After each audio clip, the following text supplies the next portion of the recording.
abantu abaningi bakhona today bafihlile izinto uNkulunkulu abanikeze zona, bayifihlile. Abanye bayifihle ngoba basaba abantu ukuthi abantu bazothini. Maye kwena uma ngabe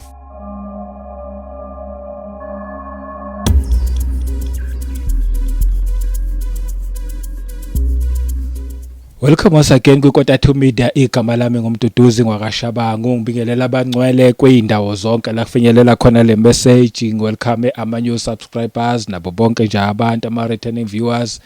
Ngibonge ngama comments, ngama likes, nangokushare. Ngibonge nabo bonke nje abantu abasupportayo, abama member kule channel. Engathi uNkulunkulu emuhle nje anganibusisa. Mangabe yaqala nje ukuhlana nale channel lana sikhuluma ngomuntu kanye noNkulunkulu. Azikho iningi indaba esikhulumayo la, indaba nje ezimnandi kuphela. Namhlanje ngizoqhubeka kwindaba ebekade sikhuluma kuyona last week, indaba yale parable. Ake ngithi ukuyifunda this parable etholakala ku chapter 25 kuMatthew. Isihloko sakhona sithi the parable of the talents. Ngifundile uverse 14 no verse 15, ngiyaqhubeka nje namhlanje. Ngiza ku verse 16. So funda namhlanje u16, 17, 18 lawo mavesi nje lawo awu3. U14 no15 ukhuluma nje ngendoda because uJesu wayekhuluma this parable efanekisa uthi umbuso wezulu unje ufana nendoda eyakwizwe elikude, kodwa njengoba ihamba nje yasishiya impahla yayo kuyinceku zayo, andeke wabanikeza ngokwehlukana. Ukhuluma ngombuso wezulu. Ngisangena kakhulu kuleyo ndaba because ngingenile kakhulu last week. Uma ngaba uyibonanga uzoyibona upart 1 wayo, iparable of the talents. Manje ngiyaqhubeka ku verse 16. Ithi, then he who had received the 5 talents went and traded with them and made another 5 talents. 17. And likewise he who had received 2 gained 2 more also. 18. But he who had received 1 went and dug in the ground and hid his Lord's money. Yilawo mavesi nje engizoqhubeka kuwona namhlanje, ukuthi uJesu ukhuluma this parable ukuthi omunye nomunye unikeziwe ngokwe ability yakhe embusweni wezulu. Ngithi ulethi parable uyafanisa, but ufanisa ngento vele khona embusweni wezulu, akafanisi ngento engekho. Ufanisa vele ngento ekhona, kodwa manje ukhuluma ilanguage abazi okumele bakwazi ukuyizwa eyiletha ibe yiparable ngendlela abazokwazi ukunderstanda ngayo.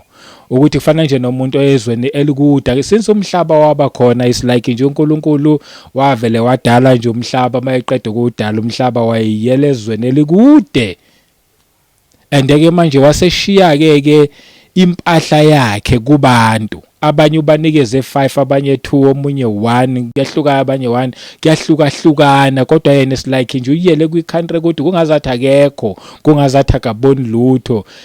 Since umhlaba ulokhu ukhona nje ulokhu yaqhubeka, ungazathi ngempela wawudala nje wawushiya kanjalo, kanti cha ulokhu ukhona, kodwa manje ukhuluma ilanguage abazokwazi abantu ukuthi bayizwe. Ke manje ku verse 16, lo okuyena onikezwe ama-talent awu5 wawathatha lama talent awu5 wahamba wayotrader ngawo, wagena 5 more talents. Uma ngabe uyibheka ngendlela ayikhuluma ngakhona, uJesu ukhuluma ngama-talents at the same time ukhuluma ngokutrader. Ethi mayesekhuluma ngalonikezwe i-talent elilodwa akhulume ngokuthi wafihla imali yenkosi, he hid the Lord's money. So lama-talent uyabona ukuthi futhi ngendlela akhuluma ngakhona imali singawafanisa futhi nokuthi imali, ukuthi because naba bayatrade ngalama talent, obena 5 wathola even 5 more, nona 2 wathola even 2 more, bakwazile ukutrade ngalama talent, kusho ukuthi imali. And ke sonke siyazi ukuthi njengoba siphile emhlabeni uNkulunkulu usiphile and usiphe iziphiwo, akasiphanga exactly imali. Uma ufunda ngesiZulu likhuluma ukuthi lenkosi yanikeza inceku impahla yayo, but yanikeza inceku impahla yayo, okusho ukuthi it's lots money noma ngathi talent, kuya ngokuthi nokubiza ngayiphi indlela, kodwa uma ukubhekisisa kahle embusweni wezulu lento lo mfanekiso njengoba uletha nje uJesu ukhuluma ngeziphiwo abantu abayiphiwe njengoba bela emhlabeni. But manje uyiletha ngelanguage abazo understanda ngayo ukuthi uma ngabe kuukuthi imali utrader ngemali ubunama talent awu5 wa trader wathola even 5 more, mase siyibuyisa nje sichaza kahle ngelanguage nje ezoba very simple kithina sonke ukuthi njengoba nje nathi siphiwe ngoba omunye nomunye ophile emhlabeni uphiwe. Akekho umuntu ongazange aphiwe ama talent noma iphiwo, akekho umuntu uNkulunkulu angamnikezanga lutho. Sonke seze emhlabeni sinikeziwe, sonke siphathisiwe. Kodwa ke manje uma ngabe kuukuthi unikeziwe, indlela yethu thina yokutrader embusweni akusikhona lokho ukuthi ngizokunikeza imali nawe unginikeze imali. Indlela yethu yokutrade embusweni ukuthi usebenzise isiphiwo uNkulunkulu akuphe sona. Leso siphiwo sakho usisebenzisa ngendlela yokuthi uma ngabe kufanele uhambe uyowina imiphefumulo, ngesikhathi uhambe uyowina imiphefumulo, uyiwina imiphefumulo, kusho ukuthi wena utrader ngesiphiwo sakho sokuvangela noma sokushumayela sokuwina imiphefumulo. And manje ngesikhathi uwina imiphefumulo kungalesikhathi ke manje uthola 5 more talents, kusho ukuthi utrade ngegift yakho noma isiphiwo sakho wathola 5 more talents ngokuthi ngesikhathi ushumayela abantu bephenduka wena uyatrader, ngesikhathi abantu bephenduka bebuya kuJesu bekholwa kuJesu ukuthi uyinkosi nomsindisi okuphila kwabo, ngalesikhathi wena ugaina 5 more talents. Ingakho ngithi sonke kuNkulunkulu siphiwe. The only thing nje yenzakalayo ukuthi uma ngaba ukakabuyisani noJesu, akwakakholwa ukuthi uJesu uyinkosi nomsindisi okuphila kwakho, leli talent lakho onalo omubi angalithatha alisebenzise ngendlela embi, lingasebenzeli umbuso kaNkulunkulu. The very same talent owawuliphiwe uNkulunkulu ukuthi lizosebenza embusweni, likwenzele ukuthi ke manje la embusweni wenze inzuzo embusweni ngokuthi wena umfuna uJesu abe inkosi nomsindisi okuphila kwakho. Leli talent omubi alisebenzise ke yena for owakho umbuso wasebumnyameni, ligcine lisebenza ngendlela errong. Ake ngithi nje uphiwe ukucula, mhlambe wena nje uphiwe uNkulunkulu ukuthi uzomdumisa uNkulunkulu, ngendlela yomdumisa ngayo uNkulunkulu abantu uma bekhona bekuzwa udumisa, abantu bathola deliverance, abantu kuphuma izinto abantwini, kuphuma amademoni ebantwini, abanye baphila ungababekanga nezandla just nje ngokudumisa kwakho nje kwenzakala imangaliso la embusweni kaNkulunkulu. Ngoba uSathane uyakwazi ukubona naye noma engakuboni konke ngoba yena akaboni konke, kodwa uyakwazi ukubona ukuthi wena uphiwe uNkulunkulu isiphiwe esithile. Njengoba ngenza example nje ngesokucula, mhlawumbe uyakwazi ukudumisa, uyakwazi ke ukuthi asheshe akwenza ungamfuni uNkulunkulu, bese futhi ekwenza ukuthi lesi siphiwo sakho bekumele ngabe sidumisa uNkulunkulu uyithole ke manje ususebenzisa vele sona lesi siphiwo sokucula, kodwa manje ucula omunye umculo wezwe, umculo ongadumisa uNkulunkulu, umculo ongeke uzulethe inzuzo embusweni kaNkulunkulu. And wena ngaleso sikhathi leso yobulokhu uthi ngiyambonga uNkulunkulu wangiphi isiphiwo. Yebo uNkulunkulu wakuphi isiphiwo, kodwa manje wasisebenzisa ngendlela wrong ngoba ungafunanga uNkulunkulu. Kufana nabantu othola ukuthi yebo ke sebesindisiwe, bayakholwa ukuthi uJesu inkosi nomsindisi okuphila kwabo, baqala besebenzisa le gift beyisebenzisela umbuso wobumnyama. Masebe kuJesu ke manje sekufanele bayishifte le gift yabo bayisebenzisele umbuso kaNkulunkulu. But ke manje sekubiza umuntu ukuthi ahlale kuJesu ambizileyo, ngoba mangabe sikholwa kuJesu asikholwa nje kuphela ukuthi siyakholwa kuJesu and that's it. Sibizelwe ukuthi sikholwe kuye, singaphelele ekhambeni amasonto kuphela, kodwa sikholwe kuJesu ukuthi uyinkosi nomsindisi okuphila kwethu, bese siyahlala kuJesu. Mawuhleli kuye uyokwazi ukukwambulela ukuthi all along ubulokhu uhamba ngale gift but ubuyisebenzisa kabi. Mhlambe uyispeaker, uyakwazi ukukhuluma, uzokwazi ukuthi manje akubonise ukuthi ubuyisebenzisa kabi, ubukhuluma eindaweni ezirong ngegift yami. Manje le gift onayo kahle kahle wena kufanele ngabe uyisebenzisa la embusweni kaNkulunkulu. ube yispeaker ke manje lokuthi ukwazi ukuwina imiphefumulo ibuye isuke ebumnyameni ize kuphe ekukhanyeni basuke emandleni kaSathane beze kuJesu abe inkosi nomsindisi okuphila kwaba abantu. Kodwa ke manje abantu bathi bemkhola uNkulunkulu behamba naye kodwa bebe bengahleli kuyena ngoba kuyahlalwa kuJesu. Inkinga yethu ukuthi siyakholwa ukuthi uJesu inkosi nomsindisi okuphila kwethu kodwa futhi sibhizi nezinto zezwe asidelanga konke azange sithi masiza kuJesu sathi sothwala isiphambano sathi sodela sithwala isiphambano simlandele azange size sisithwala isiphambano sidele konke simlandele thina nje siyeseza samlandela sajabulela ukuthethelelwa kwezono kwabe ukuthi kasafuni ukudela okunye lokho esize nakho sikholwa singakakholwa siza nakho singene la noma sesikholwa siqhubeke nakho kanti mawuhleli kuye uyokwenza ukwazi ukuthi lokhu kuyayekwa nalokhu kuyayekwa ngani ngoba uhleli kuye awuhlalanga esontweni awuhlalanga kubafundisi kodwa uhleli kuJesu uhleli kuye ufunda izwi uyakhuleka unesikhathi sakho naye ngabe kumele nokuthi ufaste uyafasta wenza konke nje okwenza ukuthi yiba nerelationship naye uma ngabe wenza konke okwenza ukuthi ube nerelationship naye uzokwenza ke manje naye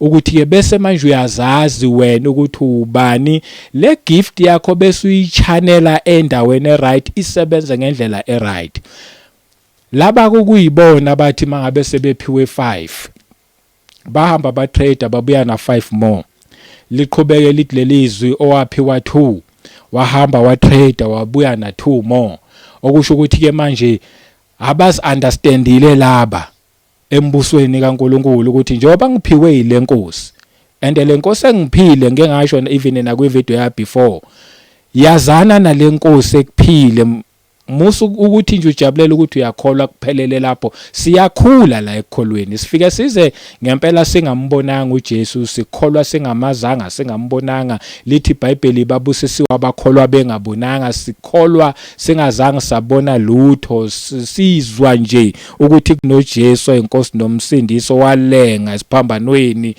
ngosu okwathi noma sebembulele ngosuku lwesithathu wavuka wasithwalela izono zethu owayengenacala wathwala ububi bethu thina esinamacala ngenxa yakhe satholakala sesingasenamacala yena owayethengenacala ngenxa yethu watholakala esenecala wasithwalela ububi bethu sonke yazi ngokuzwa lelo vangeli lokuthi khona lenkosi eyasikhathalela ezemhlabeni yahlupheka for thina andeke manje wena wasuyakholwa ungazange wabona which is good lithi izwi likaNkuluNkulu babusisiwe abakholwa bengabonanga andeke manje akungapheleli ke lapho ithi uma usukholwa bese uyahlala kuJesu ngesikhathi uhlala kuyena ke manje uhlalela ukukhula kuye ungabe lokhu umntwana ngoba mawulokhu umntwana uyohamba nawo wonke umoya mningi imoya kulesi sikhathi thina sesiphila kusona abantu nje bafana nezihlahla maqhamuka umoya uyale nabo bayale mangabe qhamuka umoya uyale nabo bayale bekholwa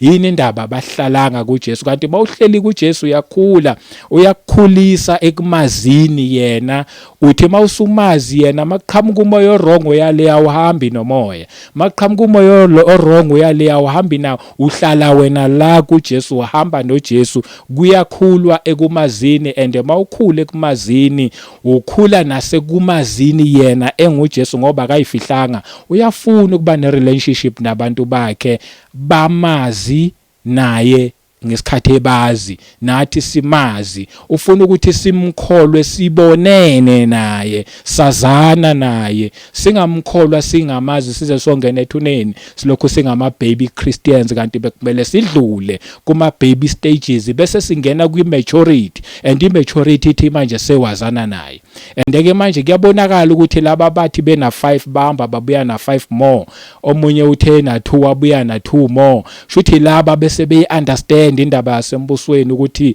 sebefike kwi level ye maturity la ukuthi khona badele konke okunye kwezwe ba trader manje ngethalente noma imali uNkulunkulu abanikeze yona which is isiphiwo igift and ke manje ba trader ngayo ke manje kuwine imiphefumulo ngesikhathi be trader ngegift bewina imiphefumulo shuthi manje uza ena 2 awine 2 more for umbuso kaNkulunkulu but indaba yami kakhulu la ikhona iglo owayene talent elilodwa lithi lelizwi lo owayenethalente elilodwa ngicela nje ukuthi ngiphinde ngiyifunde le ibaluleke kakhulu ithi but he who had received one went and dug in the ground verse 18 and hid his lord's money lo wayephiwe one walibuka wathi lilodwa walidawutha uthe uma ngabe selidawuthile wahamba emhlabeni wagubha mayiqeda ukugubha walifihla khona lapho wafihla imali yenkosi ngoba wabuka ukuthi ithalente elilodwa futhi wathi mangabe bheka wabuka ukuthi esami isiphiwo esincane engathi si useless esami esincane okungcono angigubhe ngisifihle ngaphansi ngivale ngifihle ngizokhuluma ke manje nabantu abathi mina ngezwe impela babushabango mhlambe nina ngcono kakhulu madoda nina niyakwazi ukukhuluma nina niyakwazi ukushumayela mina ngaphiwe ithalente elilodwa nje ngiright mina ngizenzela lokho engizenzela khona leli talent elilodwa engaliphiwa nje mina ngidecide ukulifihla ngoba angibonanga lingangisebenzela ngizokhuluma nomuntu onjalo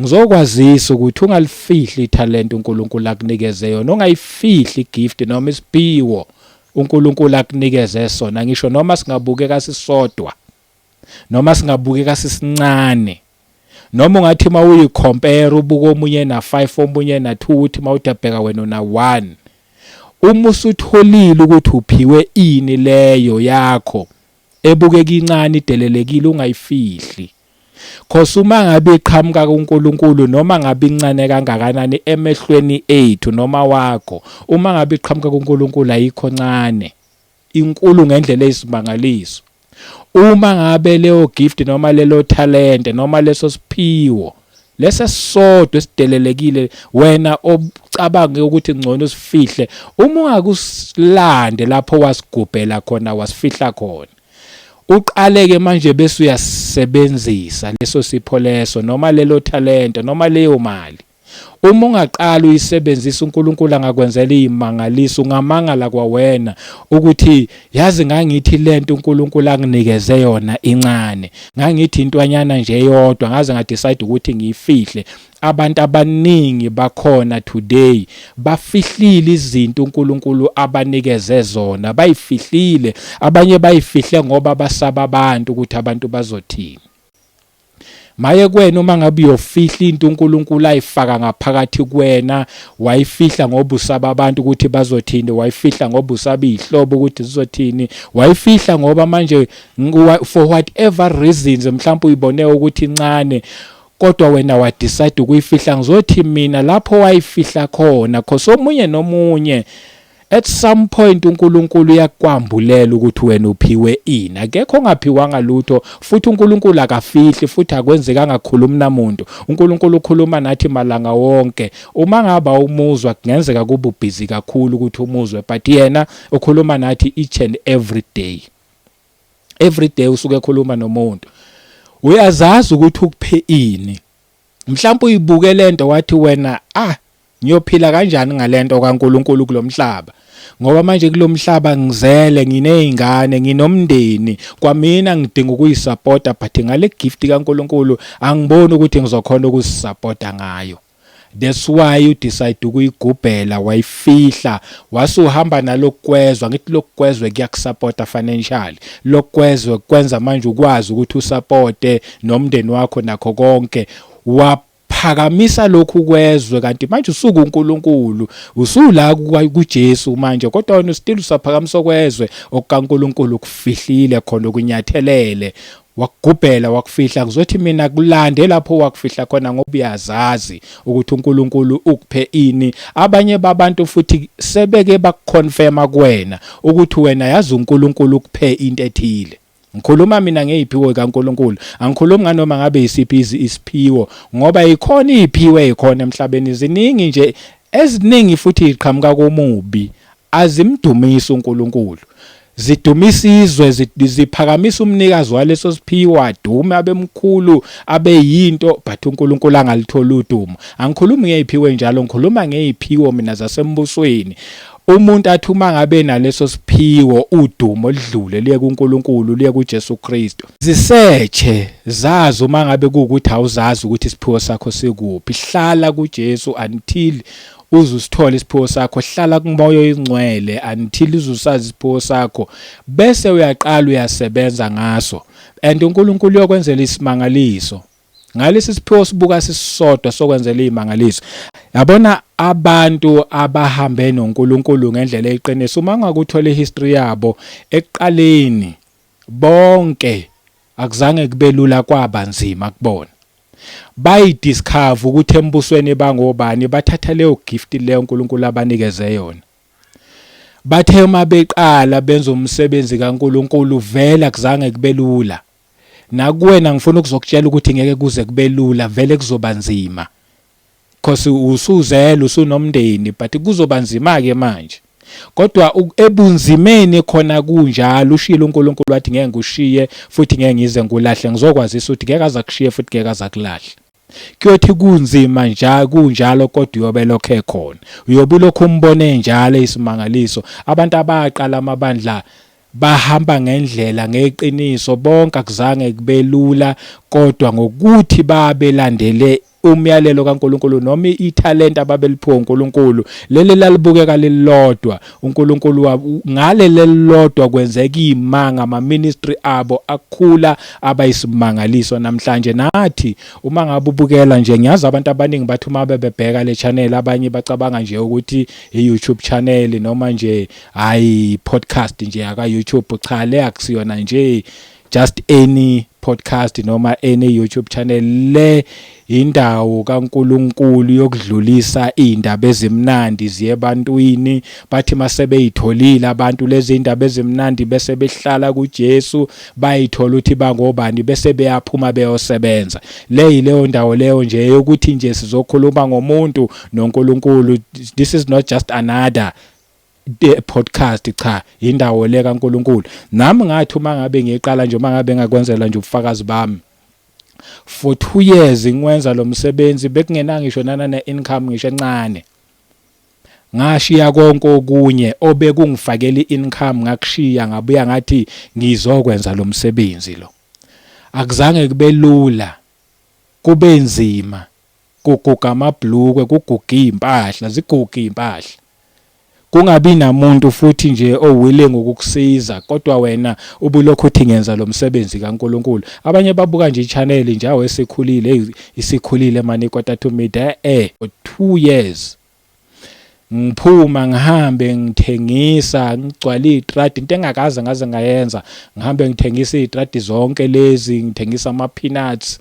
Ngenzela nje ukuthi leyo mali leyo nje ngizothi uma ngabe sengiyitholile leyo mali leyo ngikwazi ukuthi, ngoba lo msebenzi udinga futhi data, ngikwazi ukuthi ngithenge idatha elizongilasta inyanga yonke, ukuze ngizokwazi ke manje ukuthi lama messages adlulele ebantwini, abantu bezwe ngoJesu, abantu basindiswe.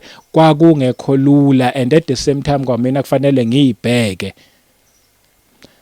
There will be a time la uma ngabe ngempela udela yonke into ulandela leli talente likaNkulunkulu, la khona mhlawumbe uyozuza ucabange nanokuthi abanye babantu abakusizi, mhlawumbe uzufune nokubazonda. But mangabe nje uhleli kuJesu uyakwenza futhi ukuthi understand ukuthi cha, abantu mabengakusizi ungabazonda, abantu aba-understand lento wena osuyi-understand, aba-understand leli talente wena kuwena eselambulekile okufanele ukuthi mawulenze, and wena wenza lona. Bona ba-understand, bona babona umuntu engathi ekhanda ziyalahleka ukuthi ungayeka umsebenzi obukufakela i-income each and every month, udecide ukuyokwenza lento yakho othe kaNkulunkulu oyibiza ngobizo. Abanye baze bakhulume bathi namanje usenza lento yakho engayindawo.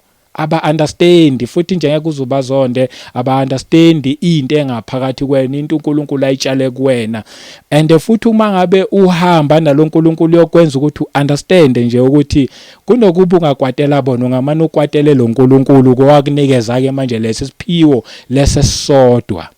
wena wasiyasibona wasiyasebenzisa ungamane uzukwatelena uNkulunkulu kodwa manje futhi uyomkwatela kanjani uNkulunkulu ngoba akakushiyi kulokunzima kunjalo kodwa akakushiyi ube lokho ehambe nawe ube lokho eqhubeke nawe noma ngabe kunzima kanjani uba ne shelter yokulala awulala ungadlile noma ngabe impahla zakho ziyaguga but zihlala ziclean and futhi uhlala ugqokile up until kufike la isikhathi khona uNkulunkulu esethi ke manje hayi sengiyabona ukuthi sengakunikeza even enana income ngalomsebenzi owenzayo asisebenzeli ukuthola income lasisebenzela ukuthi utrader ngalokho nakho ukuze uzokwazi ukuthi uzuze for umbuso wezulu konke nje nikubonayo mhlambe nakule couch engihleli kuyona kwaba nje umusa nje kaNkulunkulu ngokuthi mina ngavuma ukusebenzisa leli talent ngangalifihla ngathi kunokuba ngilifihle ngiyolisebenzisa and ngithema sengilisebenzisa kwakhona nje umuntu oqhamukayo